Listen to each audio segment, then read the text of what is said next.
Boa noite a todos.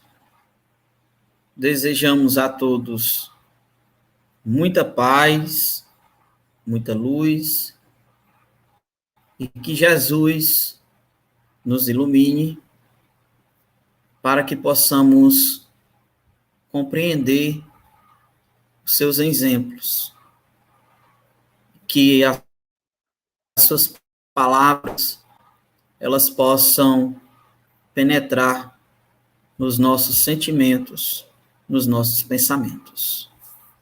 Hoje nós nos propomos a falar sobre a fé, esperança e caridade. Com uma frase que tem no início do Evangelho segundo o Espiritismo. Não há fé inabalável, senão aquela que pode encarar a razão face a face em qualquer época da humanidade. E aí a gente precisa compreender que essa razão é a capacidade de raciocinar. Não há fé inabalável que possa encarar o raciocínio frente a frente em todas as épocas da humanidade. E aí, meus irmãos, nós vamos começar falando, relembrando um pouco um momento do Evangelho de Jesus. Um homem, ele chega para Jesus, curva-se diante de Jesus e, num desespero de um pai que está sofrendo com o seu filho, ele começa a pedir, a implorar a ajuda de Jesus. Porque o seu filho está lunático e ora se joga no fogo e ora se joga na água. Eu pedi aos teus apóstolos, mas eles não conseguiram. E aí Jesus fala: ó raça incrédula, até quando estareis convosco? Então Jesus impõe as mãos sobre a criança e ordena que o demônio, que na realidade significa dizer que é o espírito, que não quer dizer nem espírito mau, nem espírito bom, significa apenas espírito. Então, Jesus ordena que aquele espírito deixe a criança e a criança volta à sua normalidade. Depois disso, os apóstolos reservadamente procuram Jesus e perguntam por que eles não conseguiram expulsar o demônio, o espírito. E aí Jesus vai falar: por causa da vossa pouca fé. Porque se tivesseis fé do tamanho de um grão de mostarda, diríeis a esta montanha: passa-te daqui para ali, e ela passaria. Então, meus irmãos, nós vemos aqui uma condição. Jesus nos fala aqui da fé. Às vezes, nós questionamos a nossa fé, que nós temos pouca fé. Jesus nos mostra que a gente não precisa ter muita fé. A gente precisa apenas ter fé. A fé, ele coloca aqui como um grão de mostarda, do tamanho de um grão de mostarda. E um grão de mostarda é tão pequeno. Um grão de mostarda é menor do que a cabeça de um alfinete. E a doutrina espírita, Allan Kardec, através dos bons espíritos, vem nos mostrar no Evangelho segundo o Espiritismo que essas montanhas não são de pedras. É uma forma de figurar, é uma forma figurada de mostrar as dificuldades, os problemas que estão dentro de nós. O egoísmo, o orgulho, a vaidade. Então, essas dificuldades, as nossas imperfeições, as nossas paixões, as nossas fraquezas. Então, essas situações, essas imperfeições que estão dentro de nós, das quais são tão difíceis nós nos educarmos, nós vencermos em nós mesmos, é que está relacionado às montanhas que Jesus falou. Ou seja, os bons espíritos, eles vão nos dizer, no livro dos Espíritos, que não existe arrastamento irresistível. Que muitas vezes, se nós tivéssemos, pelo menos, um pouco de vontade para nos libertarmos das nossas más inclinações, isso já seria suficiente para nós conseguirmos. Porque eles, os benfeitores espirituais, juntamente com Jesus, com a permissão de Deus, viriam para nos dar a força e a resistência moral diante dos desejos que possam nos conduzir ao comprometimento espiritual e nos afastarmos dos ensinamentos de Jesus e, consequentemente, das leis da natureza, das leis de Deus. Mas o que acontece é que muitas vezes nós dizemos uma coisa e no íntimo queremos outra. É o que Jesus diz, que pede em uma porta e bate em outra. Então, nós ainda, para continuarmos a falar sobre a fé, nós vamos agora relembrar um outro acontecimento. Imagine você que é pai, você que é mãe, estar presenciando o seu filho ou a sua filha morrendo, desencarnando. Então, um homem chamado Jairo, que cuidava das sinagogas, ele estava desesperado, porque a sua filha estava morrendo. Então ele chega para Jesus, curva-se diante de Jesus, em respeito a Jesus, e pede que o ajudasse, porque a sua filhinha estava morrendo. E aí Jesus se propõe a ir na casa dele. O que acontece é que quando Jesus se pronuncia publicamente, ele começa a curar as pessoas, os cegos, os aleijados, os leprosos.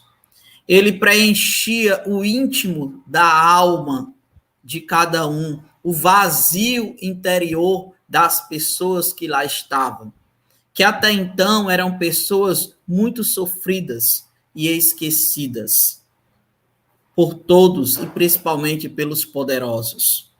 Então, a multidão, aonde Jesus estava, a multidão se fazia presente, porque era e ainda é imensa a quantidade de pessoas necessitadas da alma. Então, elas buscavam em Jesus o alívio para as suas dores físicas e morais. Então, nesse momento que Jesus se propõe a ir à casa de Jairo, a multidão o aperta. E no meio dessa multidão, tinha uma senhora que sofria de uma hemorragia há 12 anos. ela já tinha gasto tudo quanto tinha com os médicos e não tinha resolvido. Mas o que acontece é que essa senhora, juntamente com todas aquelas outras que presenciavam o que Jesus fazia com as pessoas, elas começavam a refletir e a pensar: se ele consegue fazer isso com essas pessoas, comigo ele também vai conseguir ajudar. E através de um raciocínio, chegam à conclusão de que Jesus poderia ajudá-las. E começa a procurá-lo. E assim essa senhora fez. Ela acreditava que simplesmente tocando na roupa de Jesus, ela iria conseguir ficar curada. E com muita dificuldade, no meio da multidão, ela consegue tocar na roupa de Jesus. E no momento que ela toca, ela sente uma energia penetrando o seu íntimo e automaticamente a hemorragia cessa. Ela para, o fluxo sanguíneo para, e ela sente que naquele momento ela ficou boa. Também, ao mesmo tempo, Jesus para e diz: quem me tocou? E os apóstolos começam a questionar: como, Senhor? Diante dessa multidão que te comprime e te tocam, tu perguntas: quem me tocou? Jesus disse: alguém me tocou e saiu de mim virtude. Ou seja, a energia do seu corpo espiritual. A senhora, sabendo que Jesus estava falando dela, se apresenta a Jesus de forma respeitosa e assim expõe a sua situação. Jesus fala à mulher: a tua fé te curou. Vai e seja segundo a tua fé. Esse momento, ele merece uma explicação. Ele merece uma explicação. Nós vamos encontrar no livro A Gênese que o nosso codificador, o Allan Kardec, ele explica essa situação perfeitamente. Essa situação, ela é perfeitamente explicável. Atribui-se a milagres aquilo que não se tem explicação, que é impossível de se acontecer. Mas quando a gente passa a compreender as leis da natureza e o processo com que ocorrem, já existe, aí passa a existir uma explicação. E o que era teoricamente milagre passa a ser explicado, porque ele pode ser repetido. Assim, as condições se façam novamente, porque faz parte da lei da natureza, da lei natural. Deus, para ser Deus, ele não precisa derrogar as suas leis. Ele não precisa passar por cima das suas leis. A gente é que nós é que na nossa limitação de entendimento não compreendemos a profundidade e a grandiosidade das leis de Deus, das leis da natureza, que é completamente diferente. Então, a explicação que nós vamos encontrar é a seguinte: os nossos pensamentos, os nossos sentimentos, eles geram energia. E como Jesus era um espírito puro, segundo os espíritos superiores, o espírito mais puro que esteve na face da terra, guia e modelo para a humanidade, então as energias de Jesus, produzidas pelos pensamentos e os sentimentos de Jesus, eram extremamente benéficas. Essas energias Na doutrina espírita, nós chamamos de fluidos. E eles podem ser curadores, eles podem ser terapêuticos. Então, por isso, Jesus conseguia curar as pessoas. Mas no caso das outras pessoas, existia uma vontade de Jesus para direcionar suas energias e curar aquelas pessoas. No caso dessa senhora, que sofria de uma hemorragia há 12 anos, não existiu da parte de Jesus a vontade de curar a senhora. Mas o que acontece é que a fé dessa senhora era tão grande, que como ela entendeu, colocou na cabeça que simplesmente tocando na roupa de Jesus, ela iria ficar curada. No momento que ela consegue tocar na roupa de Jesus, ela absorve as energias fluídicas de Jesus e automaticamente essas energias curam a sua hemorragia, cura a sua doença. Então foi isso que aconteceu. Mas veja o pronunciamento de Jesus, o Cristo. A tua fé te curou. A tua fé te curou. E aí Jesus continua o caminho à casa de Jairo. Mas no meio do caminho chega uma pessoa e se dirige a Jairo e diz: não incomodes mais o Senhor, porque a tua filha já morreu.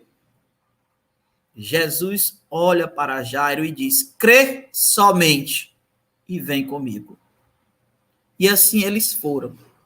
Quando eles chegam na casa de Jairo, existe uma multidão. Jesus olha para a criança, a menina, e diz: ela não morreu, apenas dorme.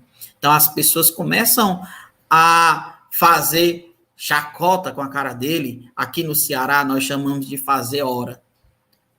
Usa sarcasmos para com ele. Então ele pede para que as pessoas saiam, para que as energias fluídicas não atrapalhem, e fica no local apenas os pais da criança, Jesus e os 3 apóstolos, Pedro, João e Tiago.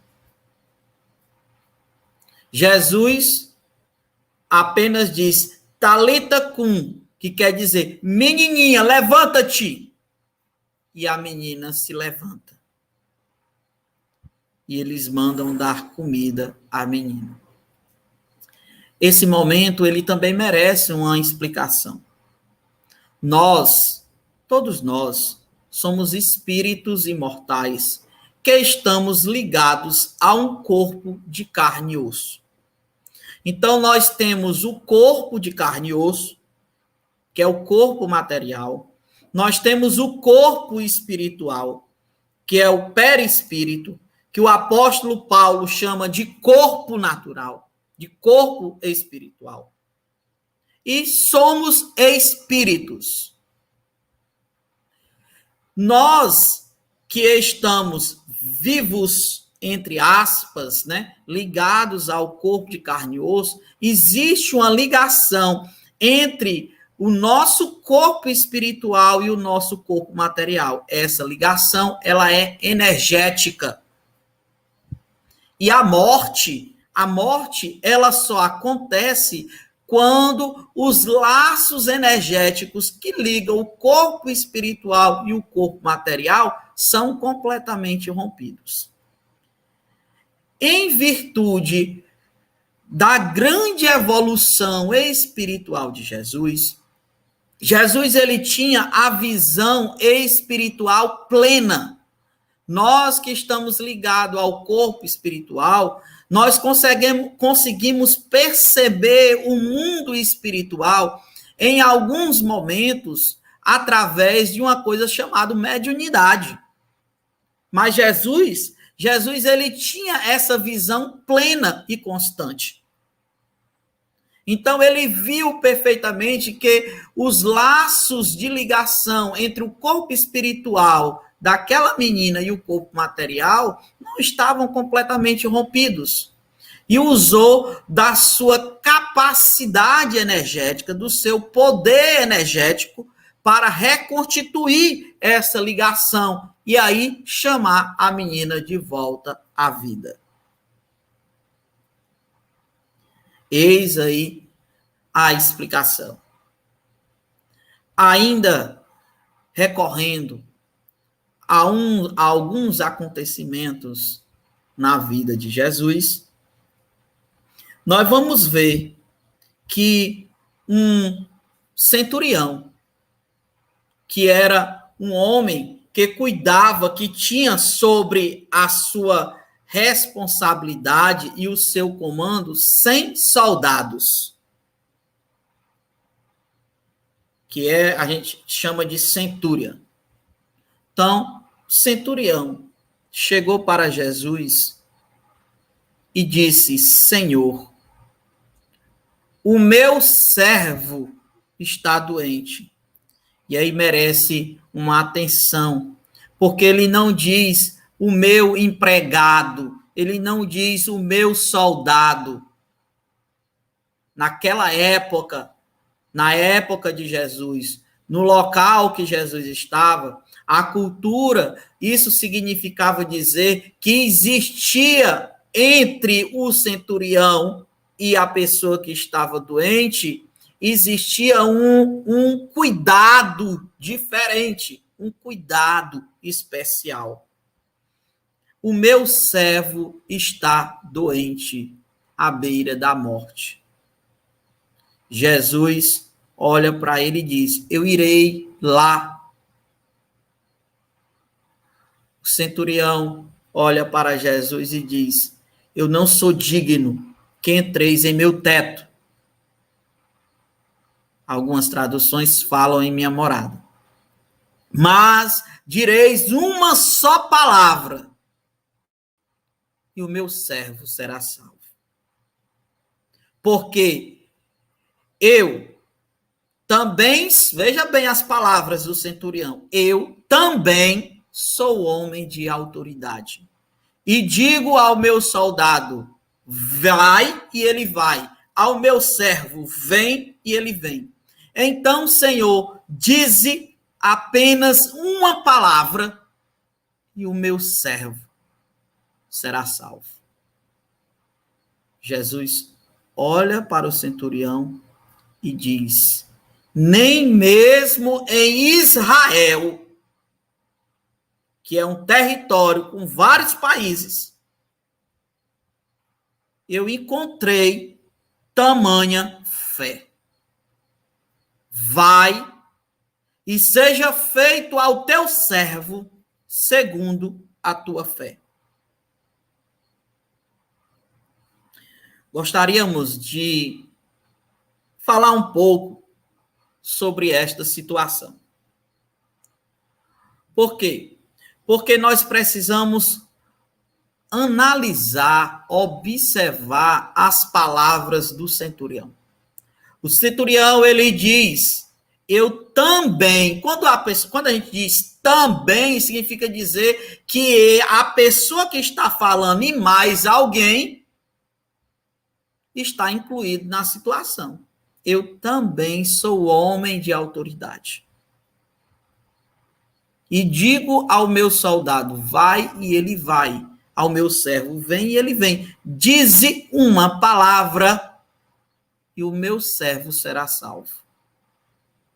O que acontece? O que acontece é que esse centurião, ele não chegou para Jesus do nada.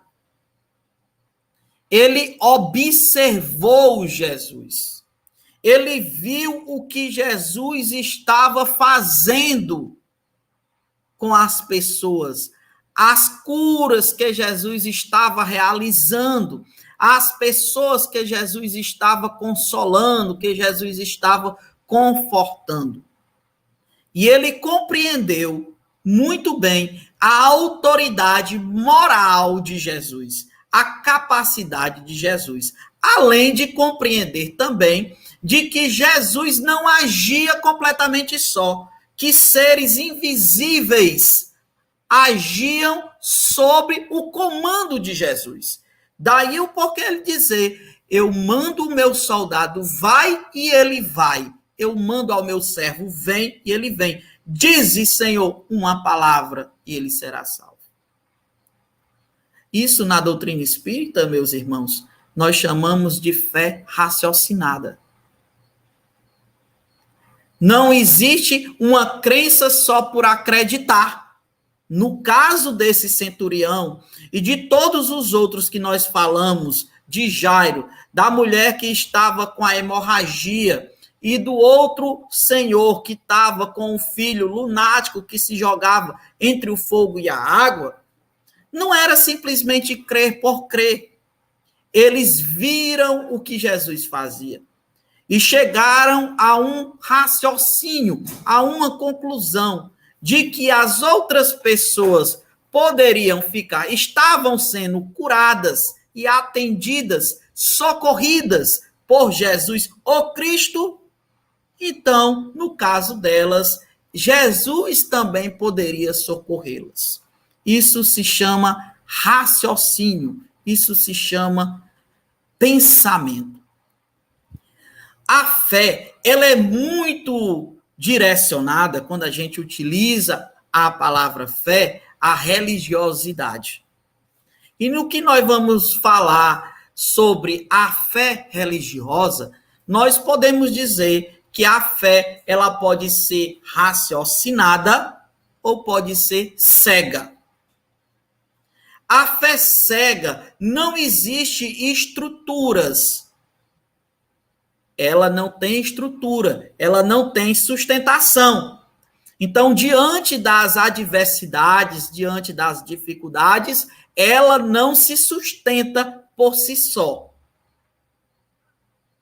A fé raciocinada, que é a fé que a doutrina espírita professa, ela nos faz compreender, ela nos faz entender a situação. A fé, na verdade, às vezes, quando as pessoas estão passando por um problema, por uma dificuldade, numa atitude, às vezes até de tentar ajudar, a gente diz assim, tenha fé. Mas o que acontece é que a fé, ela não se indica, ela não deve ser indicada, ela não se prescreve e ela não se impõe. Porque o fato da gente dizer para uma pessoa tenha fé, não quer dizer que ela vá ter a fé. Não quer dizer que a fé vá ser o sustentáculo dela diante da dificuldade. O que é preciso? É preciso condições para que ela possa suportar as adversidades, para que ela possa suportar as dores, para que ela possa suportar as dificuldades. Ela precisa ter estrutura para suportar todas essas dificuldades. E aí a doutrina espírita, ela vem nos fazer, diante da sua tarefa, que é relembrar as palavras de Jesus, que até então tinham sido esquecidas, e falar aquilo que não foi possível Jesus falar à época, não pela sua incapacidade, porque ele tinha muito mais para dar para nós, mas devido à nossa condição de seres imperfeitos, ainda não compatível para suportar aquilo que ele tinha para nos doar. É como se a gente estivesse em um local escuro e saíssemos de repente a um local muito iluminado. Uma luz muito forte, no lugar dela nos guiar, nos orientar, ela nos ofusca, ela nos confunde e a gente não passa a ver o que está na nossa frente. Então, Jesus tinha muito mais para nos dar, mas era preciso dar tempo ao tempo.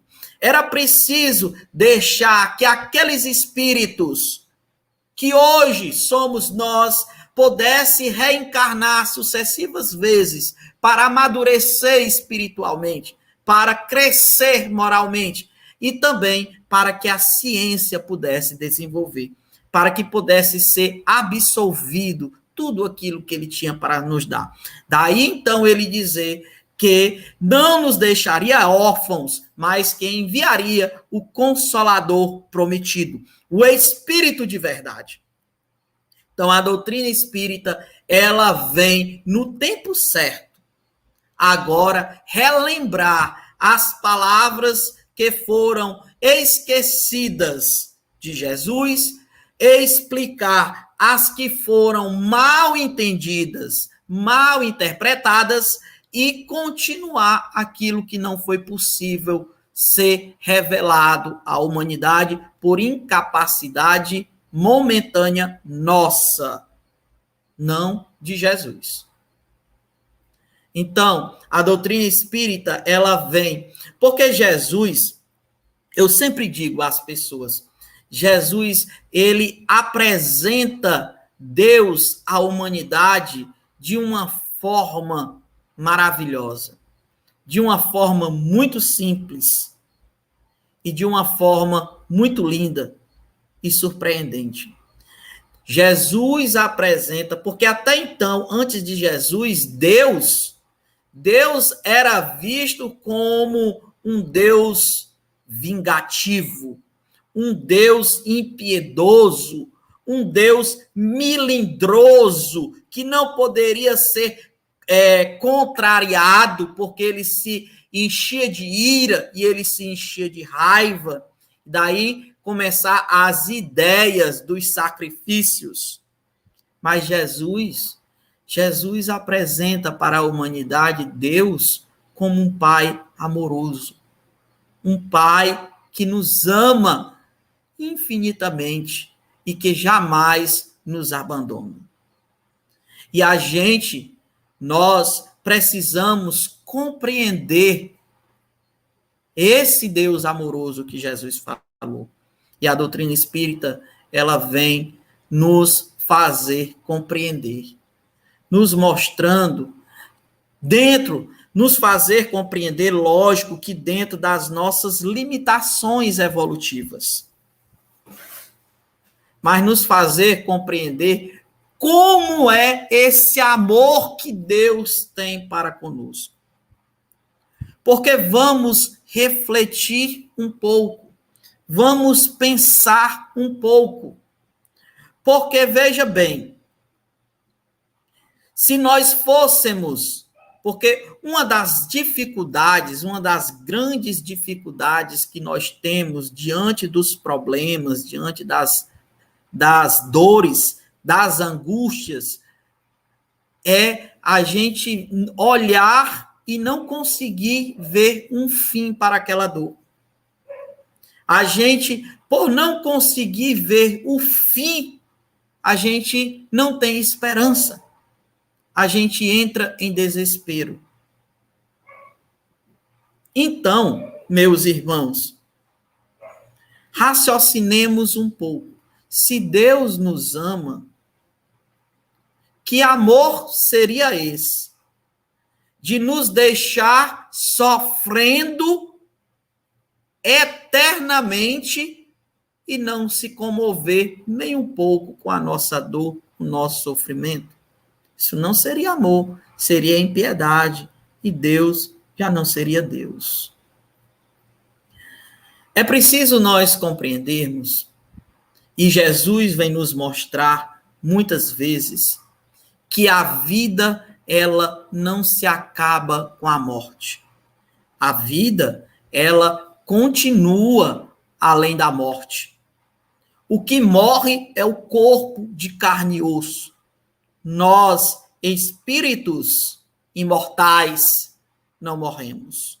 Continuamos, mesmo sem o corpo de carne e osso, pensando e sentindo da mesma forma que pensávamos e sentíamos antes. Continuamos com a nossa individualidade. As pessoas que nós amávamos, nós continuamos amando. Aquelas das quais nós não gostávamos, não é porque o nosso corpo morreu, que nós estamos do outro lado da vida, que a gente vai se transformar de uma hora para outra. Iremos continuar não gostando, até compreendermos que devemos mudar essa nossa forma de ver.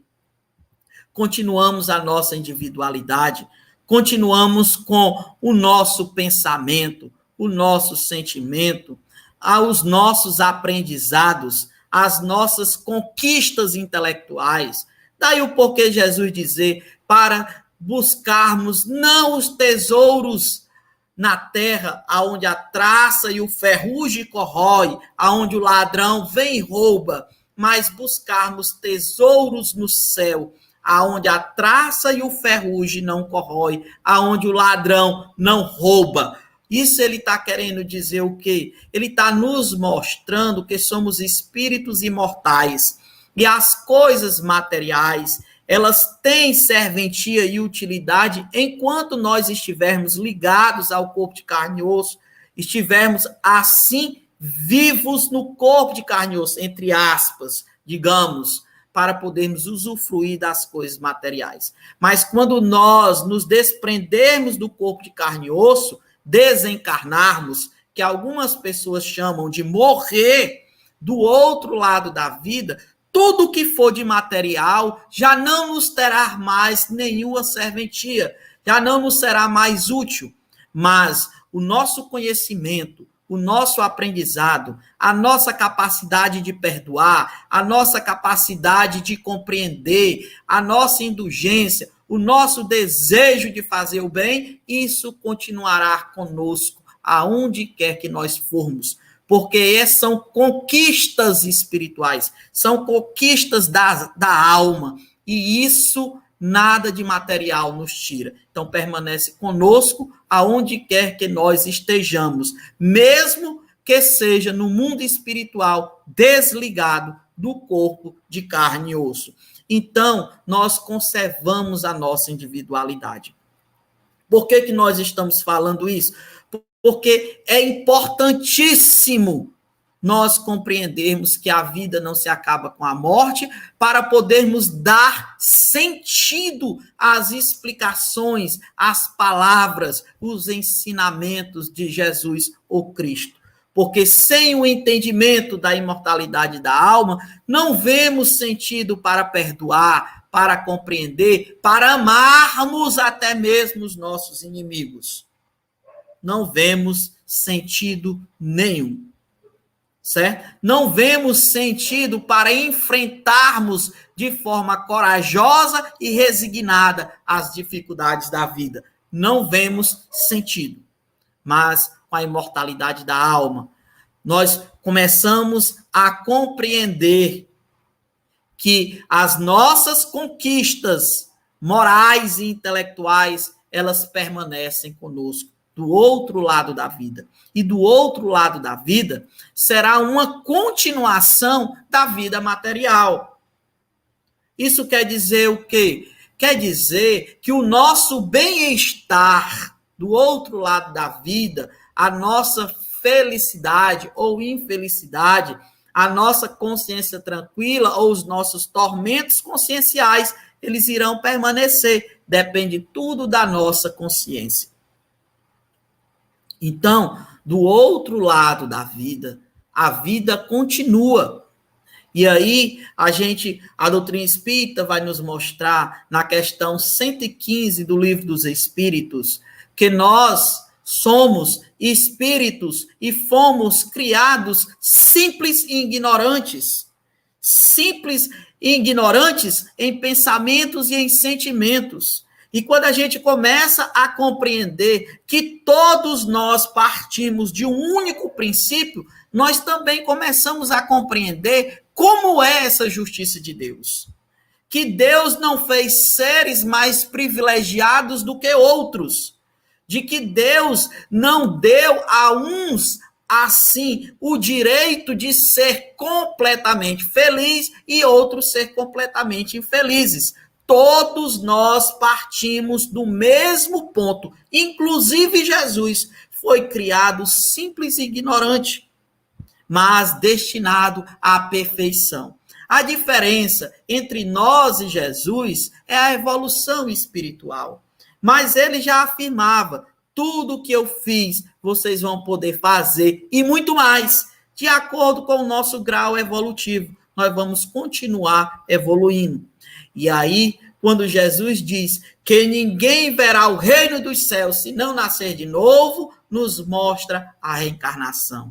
E é com a reencarnação é que vai nos fazer compreender como é essa justiça de Deus, como é essa misericórdia de Deus, como é esse amor de Deus.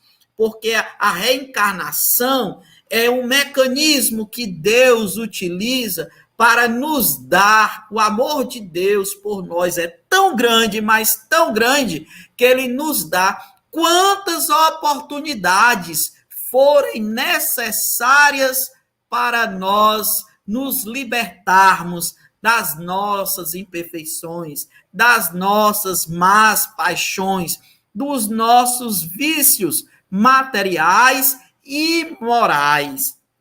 Fomos criados simples e ignorantes, destinados ao progresso, destinados à evolução. Mas nesse percurso evolutivo, nessa caminhada evolutiva, muitas vezes nós erramos. Erramos por fraqueza, erramos por falta de conhecimento, mas como Deus é justo, o que nós assim decompomos, o que nós desestruturamos, o que nós desorganizamos, Deus nos dá a oportunidade e a condição para voltarmos e recompormos, estruturarmos, reestruturarmos, reorganizarmos. Então, a reencarnação é a misericórdia de Deus, porque Deus está nos dando novas oportunidades para nós corrigirmos os nossos erros.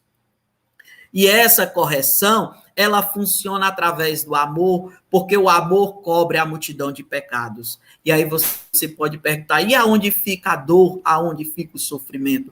Ele bate a nossa porta quando nós somos resistentes ao progresso e ao amor. Quando nós não queremos evoluir e insistimos em não fazer ao nosso semelhante aquilo que nós gostaríamos que fosse feito conosco mesmo.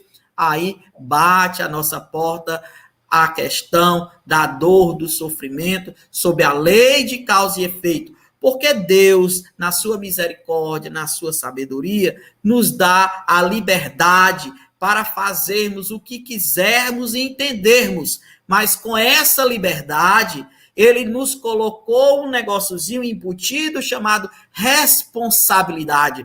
Então, nós somos responsáveis por nós mesmos. Quando eu descobri isso na doutrina espírita, eu tive uma mistura de sensações, de alegria, de satisfação, de entusiasmo e, ao mesmo tempo, de medo, de pavor, porque eu era responsável por mim mesmo. Eu era responsável pela minha felicidade, eu era responsável pelo meu equilíbrio, eu era responsável pela minha paz, pela minha tranquilidade. Nós somos responsáveis por nós mesmos. Daí o porquê Jesus dizer, o homem viverá, o homem ser humano, certo? Não só o homem masculino, o homem ser humano, o ser viverá de acordo com as suas obras. Então, nós somos os responsáveis por nós mesmos. Nós não somos infelizes porque alguém nos fez infeliz. Nós não somos sofredores porque alguém está nos fazendo sofrer. Nós não somos perturbados porque alguém está nos perturbando. Nós não somos desequilibrados ou sem paz porque alguém está nos desequilibrando ou está roubando a nossa paz. Nós assim somos, porque assim permitimos ser, porque assim escolhemos ser, porque assim nos envolvemos na situação e esquecemos de vivenciar os ensinamentos de Jesus. Jesus já afirmava, Eu sou o caminho, a verdade e a vida. E ninguém vai ao Pai senão por mim. Então, se nós conseguíssemos vivenciar os ensinamentos de Jesus, nós não sofreríamos tanto. E por que que nós estamos falando isso? Para que nós possamos compreender. Quando Jesus fala, bem-aventurados os que choram, porque serão consolados. Bem-aventurados sois vós que chorais, porque ririeis. Bem-aventurados sois vós que tendes fome, porque serão saciados. Bem-aventurados são felizes. E por que somos felizes? Porque estamos tendo a oportunidade de corrigir os nossos erros. Os nossos sofrimentos, eles têm duas origens. Uma na própria vida presente, são consequências das nossas escolhas, das nossas atitudes, das nossas ações, e a outra fora da vida presente. São consequências das nossas ações realizadas em outras existências passadas. Mas o sofrimento, ele também é uma oportunidade de crescimento, não é só uma oportunidade de reparação, ele também é uma oportunidade de aprendizado. Então, bem-aventurados, felizes. Que acontece que nem todos que sofrem serão felizes, porque nem todos que sofrem, sabem sofrer. Tem a resignação necessária, tem a coragem necessária de continuar a vida. E muitos desistem ou se revoltam. E a revolta é um débito a mais perante as leis de Deus. E isso, quando a gente entende todo esse mecanismo, quando a gente compreende por que Deus é justo, por que Deus nos ama, por que Deus é misericordioso, quando a gente entende a imortalidade da alma, quando a gente entende a reencarnação, aí a gente vai compreender as situações da vida. Aí a gente vai recordar as palavras de Jesus, que Deus não dá um fardo mais pesado que o filho pode aguentar. Se nós estamos passando, é porque assim nós temos todas as condições de suportar. Então, meus irmãos, nós queremos falar um pouco ainda, certo? Porque, assim, a nossa fé, as pessoas acreditam que ter fé é simplesmente acreditar. E é mais do que isso. Porque aquilo que eu acredito hoje, que eu acredito agora, pode ser que amanhã eu não acredite. Certo? Então, às vezes, a gente condiciona devido à nossa mal interpretação, o mal entendimento dentro das nossas limitações, da misericórdia, do amor e da justiça de Deus, a gente passa nos momentos difíceis, nos momentos de dores, de dificuldades. Então, a gente pede a Deus que nos ajude, mas esse pedido é como se assim, tire de mim esse problema. E se o problema persiste, o problema demora, a gente começa a ficar esmurecido e às vezes passa a não acreditar em Deus. Então a gente precisa compreender a misericórdia, a bondade e a justiça de Deus. E para isso, nós vamos recordar um episódio acontecido com Jesus e os apóstolos. Alguns dias antes de Jesus ser entregue para ser crucificado, entre os apóstolos, começa uma discussão, uma conversa sobre a fé. Quem teria fé? O que seria essa fé? E alguns afirmam que a fé somente as pessoas intelectualizadas, que tivesse muito conhecimento, teria fé. Aí outro apóstolo começou a discordar, dizendo que a fé era para qualquer um que quisesse ter fé. E Tomé começou a questionar o que seria a fé.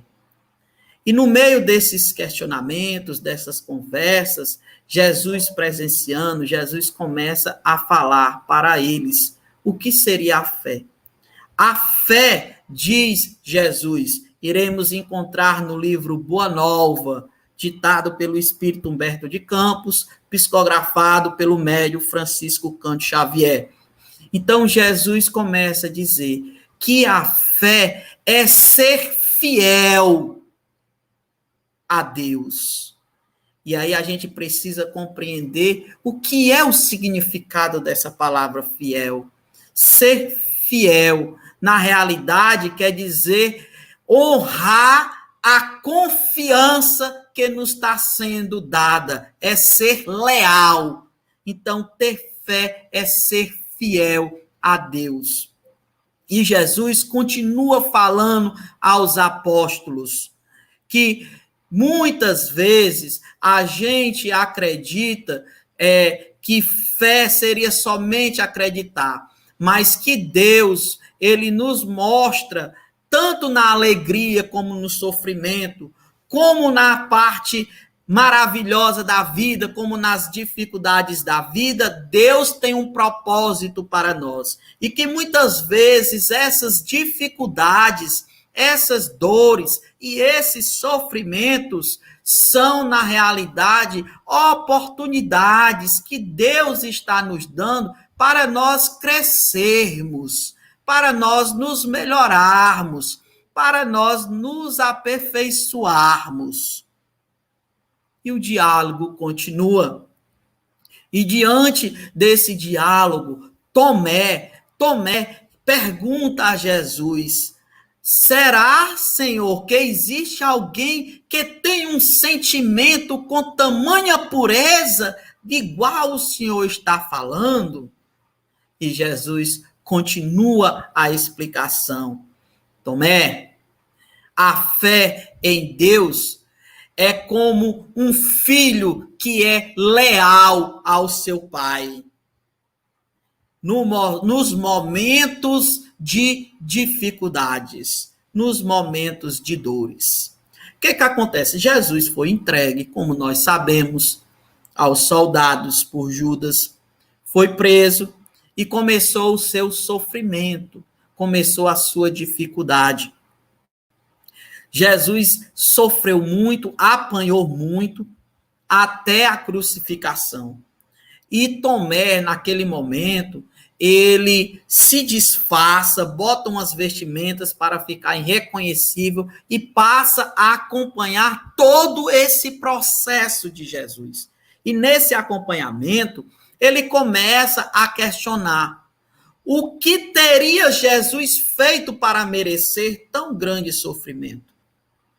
Colocam Jesus para levar o madeiro para ser crucificado. E ele olha para as mãos de Jesus, sangrando, pegues naquele madeiro, como se fossem flores de sangue avermelhada. E ele começa a questionar: esse é o enviado de Deus, esse é o filho querido de Deus. Será a cruz o presente que Deus tem para lhe dar? Será que Deus não tem uma coisa melhor para o seu filho querido, para o seu enviado?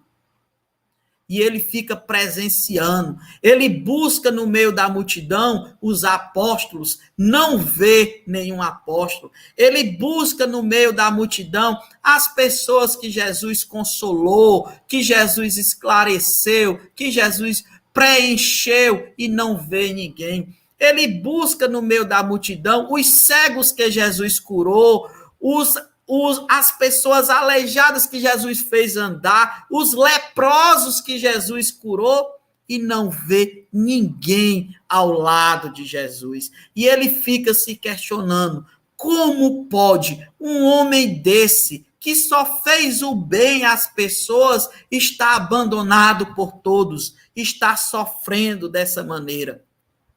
Erguem Jesus.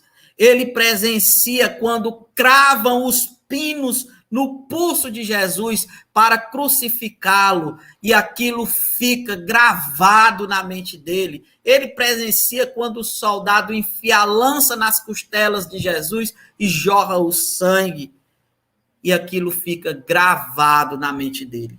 E ali, naquele momento, ele também observa que Jesus está ao lado de dois ladrões.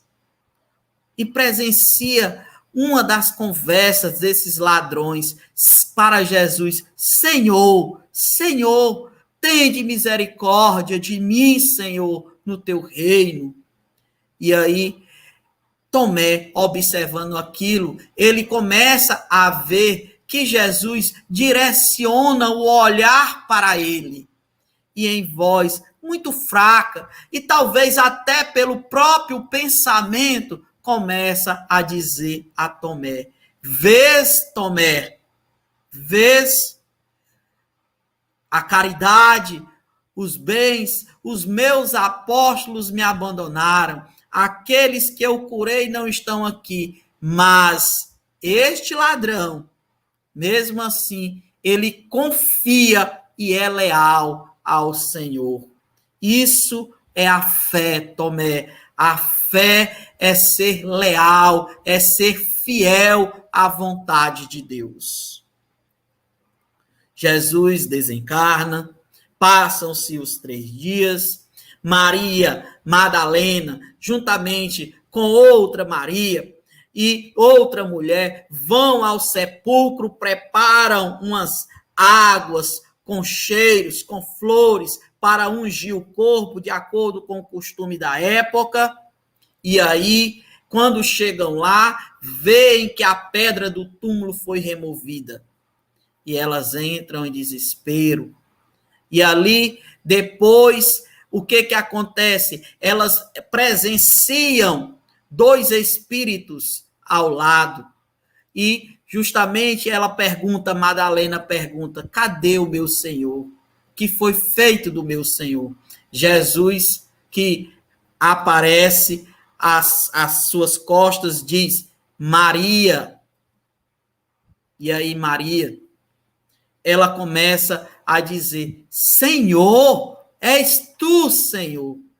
Não toqueis em mim, porque ainda não fui ao Pai. Mas vai a Galileia e diz a eles que eu vivo. E assim ela fez. Falou para Pedro, falou para João, e eles foram correndo para o sepulcro. Quando chegaram lá, viram que o corpo não estava lá e voltaram e a notícia começou a correr de que Jesus teria ressuscitado. Então, quando Jesus estava em um local, um ambiente fechado, porque eles estavam com medo, porque as perseguições começaram e eles estavam com medo de também ter o mesmo fim de Jesus, Jesus aparece do nada a eles: paz seja convosco, eis os meus ferimentos. E fala com os apóstolos. Só que nesse meio não estava Tomé. Tomé não estava presente. Então, quando Tomé chegou, falaram para ele. E aquelas imagens dos últimos instantes de Jesus ficaram tão gravados na mente de Tomé, os cravos ficaram tão gravados na mente de Tomé, perfurando o seu corpo, a sua mão, para ele ser crucificado. E aí ele diz: se eu não ver os seus ferimentos, não colocar o dedo na sua chaga da mão e a mão, não colocar a minha mão no ferimento do seu lado, eu não acreditarei. 8 dias depois, Jesus volta e os apóstolos novamente, todos fechados, Tomé estava presente e Jesus aparece. Vem, Tomé, coloca aqui o teu dedo no meu ferimento da minha mão. Coloca a tua mão aqui no meu ferimento do lado. Senhor, Tomé, por que estás me vendo? Tu estás acreditando. Bem-aventurados são os que creram sem ver. Hoje, ainda hoje, há mais de 2000 anos, alguns ainda colocam em questão se Jesus realmente existiu. Os historiadores vêm nos mostrar realmente a existência de Jesus, o Jesus histórico. Mas para nós que conseguirmos compreender a mensagem de Jesus, Jesus é para nós a luz que vem iluminar as trevas do nosso pensamento, do nosso sentimento. Jesus é para nós a luz que vem nos guiar o caminho certo para a conquista da paz interior, para o equilíbrio e para a felicidade. Então, para essas pessoas que acreditam, mesmo sem terem visto Jesus, mas que tentam vivenciar as suas palavras, os seus ensinamentos, esses, na hora da dificuldade, na hora da dor, lembram das palavras de Jesus, aonde Jesus vai nos mostrar Deus na sua misericórdia, no seu amor, que aí vai nos dizer: não vos preocupeis com o que comeremos, com o que beberemos, com o que nos vestiremos, porque os pássaros, eles não fiam, não trabalham, mas vão buscar o alimento. Esse é um complemento meu, tá certo? E assim se alimentam. Não vos preocupeis com o que vestiremos, porque os lírios do campo são belos, e nem mesmo Salomão, em toda a sua glória, se vestiu com tanto resplendor. E se Deus assim o faz para com eles, quanto mais fará para com vocês? Porque sendo vós maus, quando um filho lhe pede um pão, vós não irá dar uma pedra. Quando o filho lhe pede um peixe, não lhe irá dar uma serpente. Quanto mais Deus que está nos céus. Buscai, primeiramente, o reino de Deus e sua justiça, e o resto vos será dado por acréscimo. Aí completa, Jesus completa. É importante nós compreendermos isso. Buscai e achareis. Ajuda-te, que o céu te ajudará. Porque todo aquele que pede, recebe. Todo aquele que busca, encontra.